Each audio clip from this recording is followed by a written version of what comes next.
Di ba matakaw ka? Gusto mo burger? Ayoko niyan. Sumasakit tiyan ko sa burger. Ang sela naman ng tiyan mo. Burger lang, sumasakit pa. Masustansya lang kasi kinakain ko. Hindi ganyan. Mabilis magpataba. Bakit?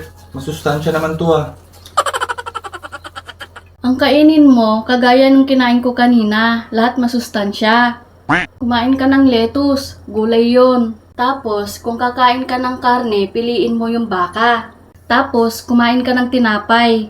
Tapos kamatis, kumain ka. Bagay yun sa'yo para kuminis ka. Dami naman. Sa bagay, matakaw ka eh. Baka kulang pa yun sa'yo. Parang di nga ako natanawan eh. Sumasakit tiyan ko. Naparami yata kain ko. Eh, kumain ka ng burger eh. Sasakit talaga tiyan mo. Di naman ako humingi sa'yo ah. Eh, tignan mo. Kumain ka ng lettuce. Kumain ka ng beef. Kumain ka ng tinapay. Kumain ka ng kamatis. Ayun, nagpatong-patong sa tiyan mo. Kaya naging burger. Matakaw ka kasi.